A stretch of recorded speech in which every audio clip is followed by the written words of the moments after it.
میں نے پوچھا تھا کہ یہ آپ کے ڈائٹ پلان میں کس لیے ہے، تو انہوں نے اس کی سائنٹیفک وجہ بتائی کہ ہفتے بھر میں ہم جو کچھ بھی کھاتے ہیں کچھ ایسی چیزیں جمع ہو جاتی ہیں جن کو پگھلنے کا موقع ہی نہیں ملتا، ہم بار بار کھاتے رہتے ہیں، اس پر چیزیں جمع ہوتی رہتی ہیں. ایک دن ہفتے میں اگر اپنے پیٹ کو خالی چھوڑ دیا جائے تو فاسد مادے گل کر کے باہر نکل جائیں گے اور صحت ہمیشہ صحیح رہے گی. یہ دنیا کہہ رہی ہے. میرا مولا بغیر حکمت کے کوئی چیز تم پر فرض نہیں فرماتا.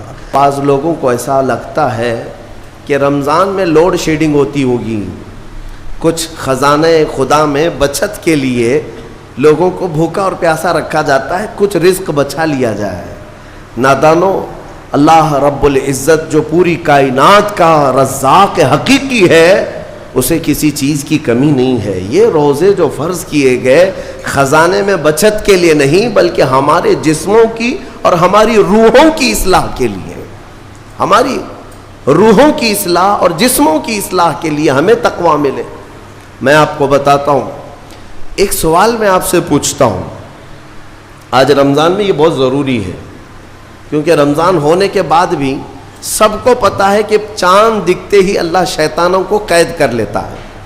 یہ سب کو پتا ہے. حدیث پاک میں بھی سرکش جنات اور شیطان دونوں قید ہو جاتے ہیں. ان کو قید کر دیا جاتا ہے، جب تک چاند نہیں دکھے گا یہ نہیں آئیں گے. لیکن جو 11 مہینے ہم بلیم ڈالتے تھے شیطان پر کہ ہم سے برائیاں ہو گئی، گناہ ہو گئی، کیوں؟ ارے شیطان ایسا کرا دیا، شیطان ویسا کرا دیا. اب رمضان میں کون کرا رہا ہے؟ شیطان تو ہے نہیں. پھر فجر میں سوتا کیوں ہے؟ بغیر نماز پڑھے ٹانگ پھیلائے ویسی نماز قضا کر رہے. کون سا شیطان تمہیں سلایا؟ ابھی تو شیطان ہے نہیں. ابھی بھی بہت سارے لوگ چوری کا کھانا نہیں چھوڑتے، بہت سارے لوگ جھوٹ، دغا، غیبت یہ رمضان میں بھی نہیں چھوڑتے. تو یہ ان کو کون سا شیطان کروا رہا ہے؟ کون سا شیطان یہ برائیاں کرواتا ہے؟ اس کے جواب کے لیے ایک چیز سمجھنا ضروری ہے. یہ بات تو مشہور ہے کہ ساری برائیاں شیطان کرواتا ہے، ابلیس کرواتا ہے نا. لیکن آپ کو وہ واقعہ معلوم ہے جب آدم علیہ السلام کو اللہ تعالیٰ نے پیدا کیا اور سارے فرشتوں سے کہا کہ سجدہ کرو. کل ہی کی تفسیر میں نے عرض کیا اس میں ابلیس بھی تھا. ابلیس بھی اس وقت بہکا ہوا نہیں تھا، گمراہ نہیں تھا، وہ اچھا تھا. ابلیس تو بہت عبادت کرنے والا تھا اللہ تعالیٰ کی. تو اس نے اللہ کے حکم کو ٹال کر آدم کو سجدہ نہیں کیا، غرور میں کھڑا رہا، نافرمانی کیا. تو اب میں یہ سوال کرتا ہوں کہ ہر ایک کو گمراہ کرنے والا شیطان ہے، تو شیطان کو کس نے گمراہ کیا تھا؟ اس کو کس نے روکا سجدہ مت کرنا آدم کو؟ کوئی ہے بہکانے والا؟ ارے وہ تو پہلا ابلیس ہے، اس سے پہلے تو کوئی ابلیس تھا ہی نہیں، اس سے پہلے تو کوئی شیطان تھا ہی نہیں. شیطان کو کس نے روکا کہ تو بڑا ہے، تو بلند ذات والا ہے، آدم مٹی سے بنا ہے؟ یہ خیال کس نے ڈالا؟ کون سا شیطان تھا اس سے پہلے؟ یہی بات سمجھنے کی ہے. محدثین نے مفسرین نے فرمایا ابلیس کو جس چیز نے سجدہ کرنے سے روکا وہ نفس امارہ ہے، وہ نفس ہے جو آج بھی تمہارے ساتھ ہے. ہاں شیطان تو قید ہو جاتا ہے رمضان کے شروع ہوتے ہی، لیکن نفس تو ساتھ میں رہتا ہے. اب پتہ چلا کہ رمضان میں جو کچھ بھی غلطیاں یا کوتاہیاں یا گناہ کچھ لوگوں سے سرزد ہوتے ہیں تو یہ نفس کے پجاری ہیں، نفس ان کے ساتھ ہے. یہ نفس کی غلامی میں آ گئے اور نفس کے شکار ہو گئے. اسی لیے قرآن میں اللہ تعالیٰ نے اپنے رسول سے بھی یہ فرمایا اَرَأَيْتَ مَنِ اتَّخَذَ إِلَٰهَهُ هَوَاهُ أَفَأَنْتَ تَكُونُ عَلَيْهِ وَكِيلًا. اے رسول کیا آپ نہیں دیکھتے کچھ لوگ ایسے ہیں جنہوں نے اپنے نفسانی خواہشات کو اپنا خدا بنا لیا ہے، اپنی خواہشات کو اپنا خدا بنا لیا ہے. اے رسول کیا آپ ایسوں کی سفارش کریں گے، ایسے لوگوں کی وکالت کریں گے؟ یعنی رب تبارک و تعالیٰ نے فرمایا کچھ لوگ وہ ہیں جو اپنی خواہشات کی پوجا میں ہیں. کیا مطلب خواہشات کی پوجا؟ کیا مطلب ہے اپنے خواہشات کے پیچھے چلنا؟ مطلب یہی ہے کہ جو دل میں آیا اس بندے نے یہ سوچ لیا اسے کرنا ہی ہے مجھے، یہ خواہشات کے پیچھے چل رہا ہے۔ ہاں تمہیں آرام کی فکر ہوئی، تم نے خدا کے فرمان کو ٹال دیا لیکن اپنی نفس کی سن لیا۔ اللہ تبارک و تعالیٰ کا حکم کچھ اور ہے لیکن تمہاری طبیعت کچھ اور چاہ رہی ہے۔ رب تبارک و تعالیٰ کا حکم تھا صبح صبح تمہیں اپنے گھر بلا رہا تھا لیکن تم نے اس کی نہیں سنی، اپنے من کی سنی، اپنے نفس کی۔ تو یہی تو ہوا نفس کی پوجا، یہی ہے نفس کی عبادت، نفس کی پرستش، جس کو قرآن میں کہا گیا ہے کہ کچھ لوگ ایسے ہیں جنہوں نے اپنی خواہشات کو خدا بنا لیا ہے۔ یہ نفس امارہ جس کے بھی اوپر حاوی ہو جاتا ہے، اچھے اچھوں کو یہ ان کا تقوی بھسم کر دیتا ہے، ایمان سے بھی دور کر جاتا ہے۔ اس لیے میرے عزیزو، میں جو عرض کرنے جا رہا ہوں وہ یہ ہے کہ ہمارے لیے زندگی میں سب سے بڑا چیلنج اپنے نفس امارہ سے لڑنا۔ آپ کو پتہ ہے رسول پاک صلی اللہ تعالیٰ علیہ وسلم ایک جہاد سے جب واپس مدینے تشریف لا رہے تھے، وہ جہاد بہت سخت تھا، صحابہ زخمی تھے، بہت گھماسان کی لڑائی ہوئی تھی، لیکن جب واپس مدینے آ رہے تھے تو میرے آقا نے ایک جملہ فرمایا تھا، رجعنا من الجہاد الاصغر الى الجہاد الاکبر۔ اے میرے صحابہ، ہم چھوٹے جہاد سے بڑے جہاد کی طرف جا رہے ہیں۔ صحابہ نے پوچھا اس سے بڑا جہاد اب کون سا ہے یا رسول اللہ؟ میرے آقا صلی اللہ علیہ وسلم فرماتے ہیں، اے میرے صحابہ، اپنے نفس سے لڑنا اب یہ بڑا جہاد ہے، نفس سے لڑنا بڑا جہاد ہے۔ میرے عزیزو، یہ خواہشات کو ہی ختم کرنا ہو، اس نفس کو اگر کنٹرول میں لانا ہو تو کیا کرو گے؟ نفس امارہ سب کے پاس ہے۔ قرآن میں مولا فرماتا ہے وَمَا أُبَرِّئُ نَفْسِي إِنَّ النَّفْسَ لَأَمَّارَةٌ بِالسُّوءِ إِلَّا مَا رَحِمَ رَبِّي۔ کوئی اپنے نفس سے بچ نہیں پائے گا سوائے وہ شخص جس پر میرا رب رحم فرمائے۔ اللہ کا رحم جس پر ہو گیا وہ اپنے نفس سے بچ جائے گا۔ میں آپ کو ایک دعا بتاتا ہوں، حضور پاک صلی اللہ علیہ وسلم اگر دعا کرتے تھے تو اس سے آپ کو اندازہ ہو جائے گا کہ یہ کتنی امپورٹنٹ چیز میں آپ کے سامنے کہہ جا رہا ہوں۔ کون سی؟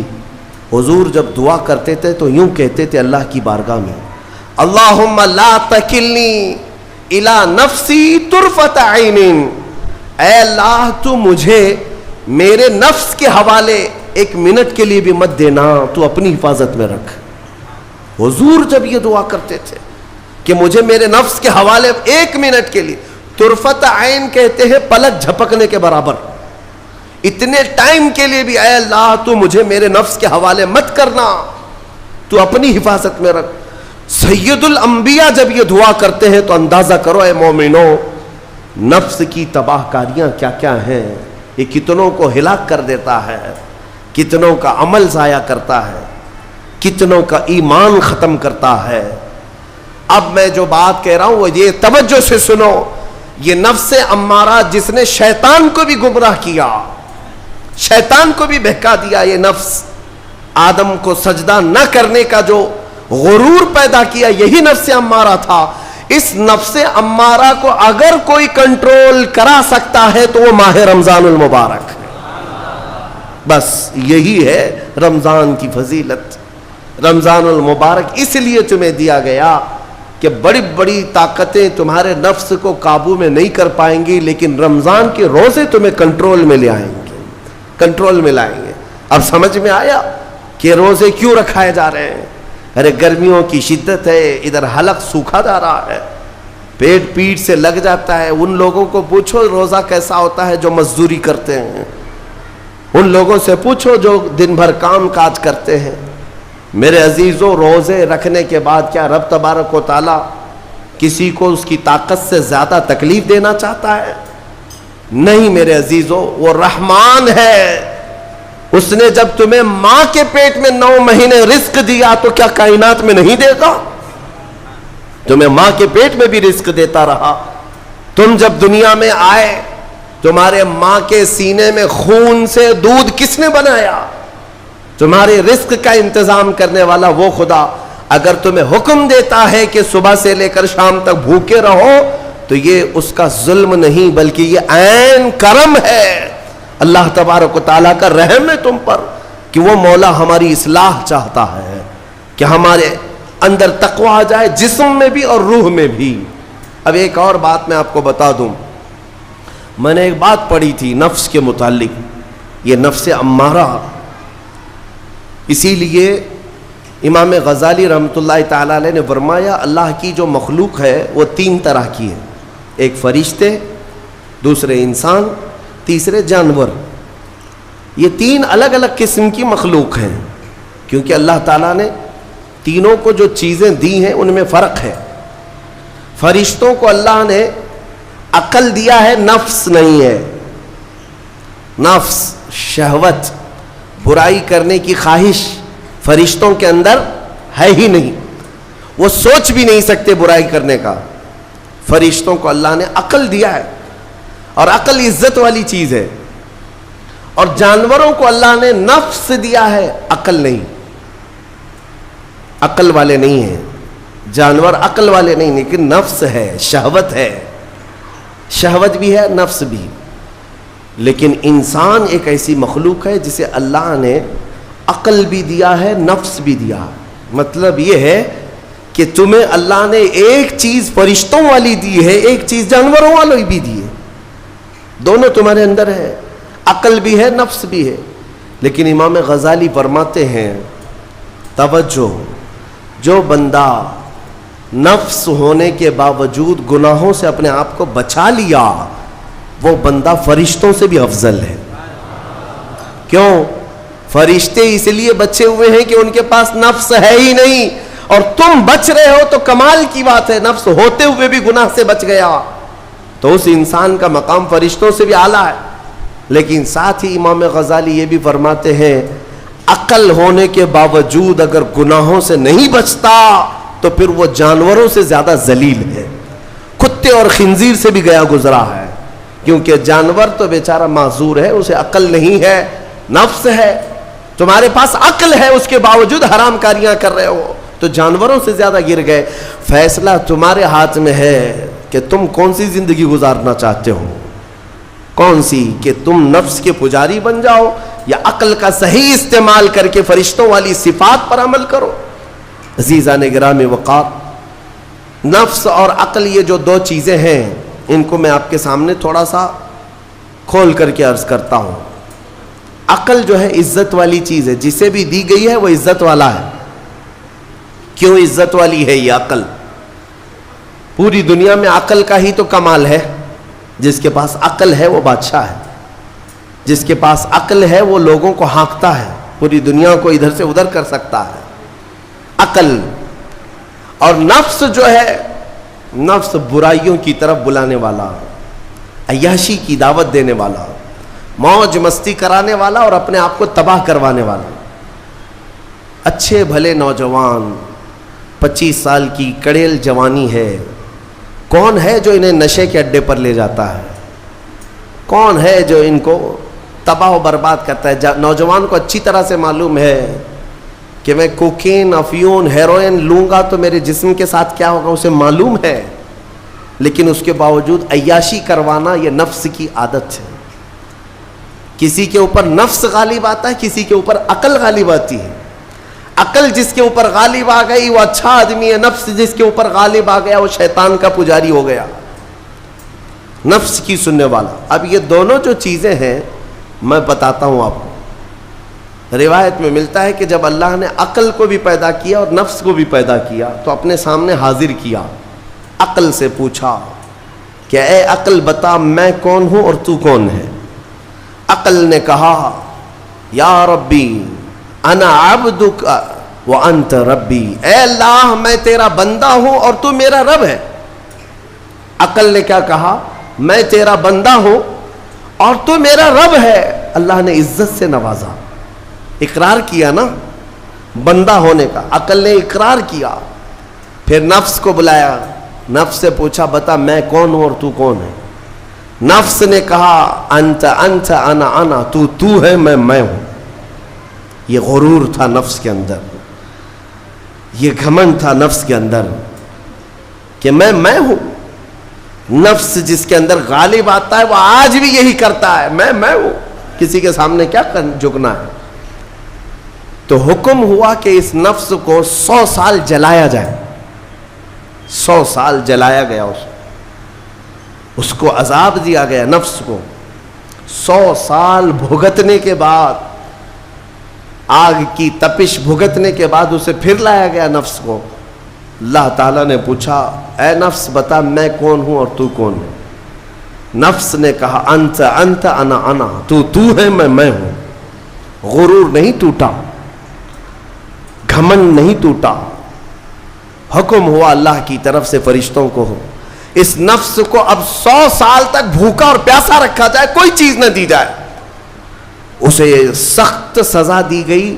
بھوک اور پیاس کی نفس کو کوئی چیز نہیں دی گئی. 100 سال کے بعد پھر اس کو حاضر کیا گیا، پوچھا گیا بتا کون ہوں میں؟ نفس نے کہا اے اللہ تو میرا خدا ہے، میں تیرا بندہ ہوں.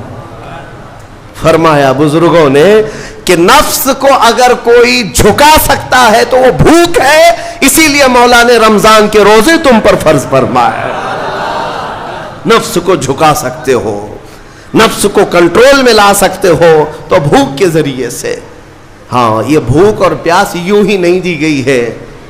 دنیا اگر سمجھتی ہو کہ مسلمانوں کو یہ بھوکا اور پیاسا رکھوایا جا رہا ہے تو انہیں کیا خبر ہے کہ روح کسے کہتے ہیں، نفس کسے کہتے ہیں. جو آلریڈی غلاظت میں پڑے ہوئے انہیں کیا سمجھ ہے. لیکن الحمدللہ ہمارا تصور ہے آخرت کا، ہمارے ہاں تصور ہے جنت کا، ہمارے ہاں تصور ہے جہنم کا، اللہ کی بارگاہ میں حساب کا. اس لیے ضروری یہ بن پڑتا ہے کہ ہم اپنی دنیا میں ہی اصلاح کریں. میرے عزیزوں اس نفس کی جو تباہ کاریاں ہیں اس سے بچنا ہر نوجوان کے لیے آج ضروری ہے. تم روزوں کو ہلکے میں مت لو. اس سے پہلے بھی میں کہا کرتا تھا، آج پھر سے میں ریپیٹ آپ کے سامنے کہتا ہوں، مسلمان کے لیے روزے جو فرض کیے گئے آپشنلی نہیں ہے میرے عزیز. یہ آپشنلی نہیں ہے، اختیاری نہیں ہے. جسے چاہے وہ رکھے، جسے چاہے وہ چھوڑے. ہاں ہمارے ہاں معاشرہ ایسے ہی ہے نا. ہاں صبح اٹھ کر کے لوگ پوچھتے رہتے ہیں روزہ ہے، روزہ ہے. کیوں پوچھ رہے ہو روزہ ہے؟ مسلمان ہے تو روزہ فرض ہے، روزہ فرض ہے. اگر میں آپ کو پوچھوں اچھا لگے گا؟ انسان ہو اچھا لگے گا. سامنے دکھ تو رہا ہے انسان ہے، پھر کیا پوچھنا ہے؟ مسلمان کے لیے روزہ ایسا ضروری ہے جیسے اس کے لیے انسان ہونا ضروری ہے.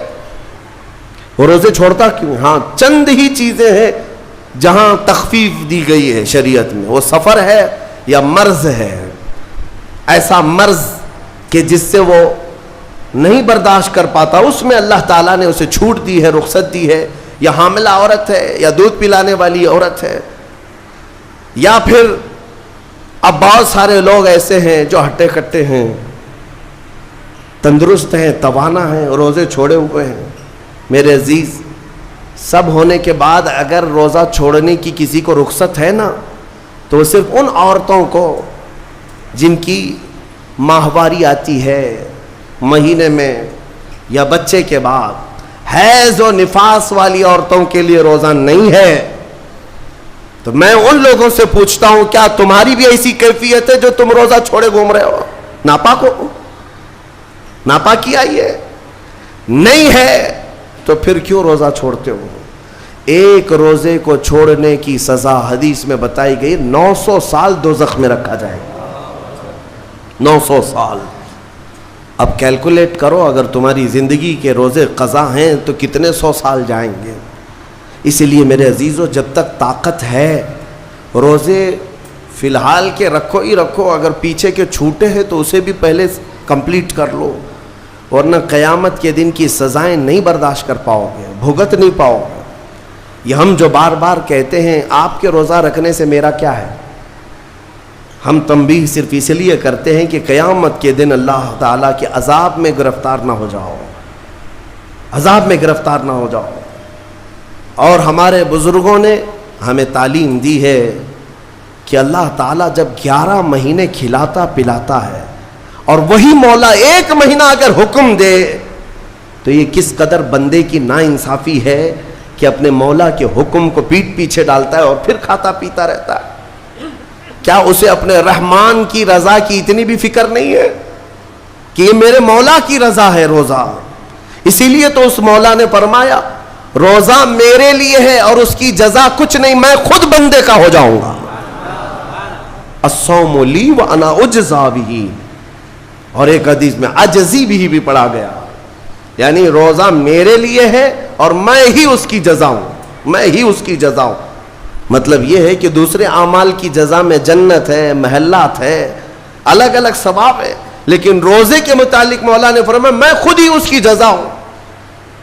تجھ سے تجھی کو مانگ کر مانگ لی ساری کائنات, جس کا خدا ہو گیا اس کی ساری کائنات.